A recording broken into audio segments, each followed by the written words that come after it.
नमस्कार आप सभी को। यूपी पुलिस कांस्टेबल की वैकेंसी निकल चुकी है और इसका एग्जाम 18 फरवरी को है। ऐसे में 50 दिन के आसपास या 40 दिन के आसपास आपके पास बचे हैं। तो इतने कम समय में तैयारी आप कैसे करें, खास तौर से किस सब्जेक्ट को ज्यादा पढ़ें, किस सब्जेक्ट को कम पढ़ें, वो सारी चीजें हम इस वीडियो में देखेंगे। सबसे पहले हम कुछ बातें आपको बताना चाह रहे हैं। ये पेपर ऑफलाइन होने वाला है OMR सीट पर। माफ कीजिए, मेरी हम्बल रिक्वेस्ट है कि सबसे पहले आप ऑफलाइन पेपर दे दें। जहां पर भी ऑफलाइन कोचिंग है आप हमारे यहां भी आ सकते हैं। OMR सीट पर आपको कम से कम 20 टेस्ट आपको दे देना चाहिए। इससे एक तो आपको वो गोले जो किस तरह से बढ़ते हैं, किस तरह से वहां पर होती है, क्योंकि ऑफलाइन पेपर जो है बहुत कम बचे हैं। या तो MPPSC या UPSC या कुछ एक एग्जाम ही ऐसे हैं जो ऑफलाइन होते हैं। बाकी ये जो पेपर है वो ऑफलाइन है, OMR सीट पर है। तो आपको OMR सीट भरना आना चाहिए। टाइम मैनेजमेंट आपको आना चाहिए। पेन भी आपको डिसाइड करना होगा कि पेन आप किस तरह का ले सकते हैं। आपको पेन कुछ इस तरह का लेना होगा जिसकी निब काफी मोटी हो, ताकि आपका समय बहुत ही महत्वपूर्ण रहेगा और वो घट सके। तो चलिए समझते हैं किस तरह से ये पेपर है। अगर हम रूल बुक के अकॉर्डिंग देखें तो रूल बुक में 38 नंबर का जो है वो जीके है, 37 नंबर की हिंदी है, मैथ्स 37 नंबर की है और रीजनिंग भी 38 नंबर की है। तो इस तरह से 4 पोर्शन में ये पेपर होता है। कुल पेपर में क्वेश्चन होते हैं 150। एक क्वेश्चन पर 2 नंबर मिलते हैं और 0.25% की जो है उसमें माइनस मार्किंग भी होती है। तो इस तरह का कुछ जो है पेपर का हिसाब किताब होता है। अब सिलसिलेवार तरीके से समझते हैं आपको किन सब्जेक्ट पर ज्यादा फोकस रखना है। सबसे पहले हम चर्चा करेंगे यहां पर जीके की।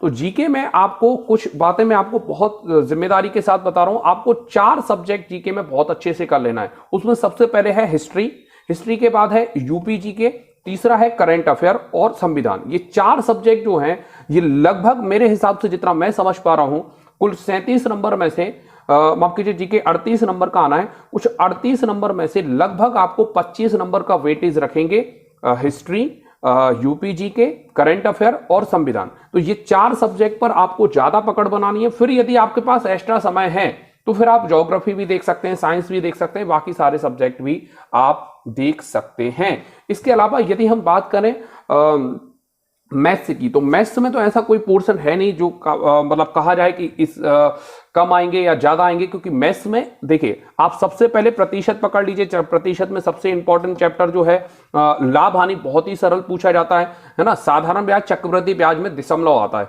चक्रवृद्धि ब्याज में खास तौर से। इसके अलावा अगर हम देखें एडवांस में तो क्षेत्रमिति के क्वेश्चन आना ही आना है, ठीक है। और समय चाल दूरी रेलगाड़ी में से रेलगाड़ी के क्वेश्चन जो है और कुछ जो आपके नदी नाव धारा के क्वेश्चन है वो काफी इंपॉर्टेंट हो जाते हैं इस पेपर के लिहाज से। इसके अलावा यदि बाकी सब्जेक्ट हम देखें प्रतिशत वगैरह में, तो आपको ज्यादा जो है मैथ्स जो है नॉर्मल ही आती है। कुछ एक क्वेश्चन जरूर आपको परेशान कर सकते हैं, लेकिन ये भी आपको ध्यान रखना है जो आपका रूल बुक कमिट करती है कि मैथ्स आपकी 37 नंबर की आएगी, रीजनिंग आपकी 38 नंबर की आएगी, कुल मिलाकर 75 नंबर का पेपर होगा, ऐसा नहीं है। 2018 में जब आपका पेपर हुआ था तो 50 नंबर की रीजनिंग थी और 25 नंबर की ही मैथ्स आई थी।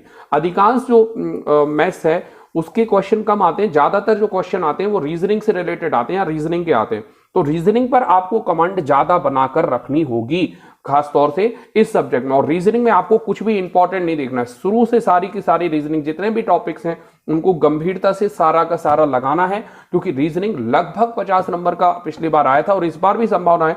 MP पुलिस में भी यही होता है कि रीजनिंग काफी ज्यादा होती है। और यदि आप साइंस में पढ़ रहे हैं तो आपको रीजनिंग का टीचर अलग मिल जाता है, वहां पर आपको सिलेक्शन होने की संभावना भी बढ़ जाती है। आ रहा है समझ में? इस तरह से। इसके अलावा यदि मैथ्स, रीजनिंग और हिंदी की अगर बात करें तो हिंदी में आपको यह ध्यान रखना है कि जो करंट अफेयर की घटनाएं, खास तौर से साहित्य अकेडमी पुरस्कार है या हिंदी से रिलेटेड जो पुरस्कार हैं उन पर आपको फोकस बनाकर रखना है। व्याकरण आपको केवल एक बार रिवाइज करना है। बाकी जो है हिंदी जो है वो स्कोरिंग सब्जेक्ट होगा, उसमें आपके कम नंबर यदि आए तो पेपर निश्चित रूप से निकलने में कठिनाई हो सकती है। तो रीजनिंग, हिंदी पर आपको बराबर स्कोरिंग रखना है, रीजनिंग पर बराबर आपको स्कोरिंग रखना है।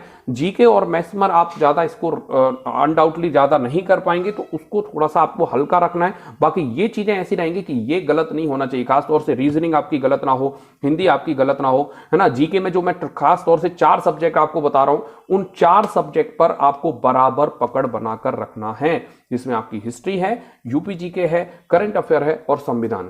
क्लियर है? तो ये मेरा पॉइंट ऑफ व्यू है। आप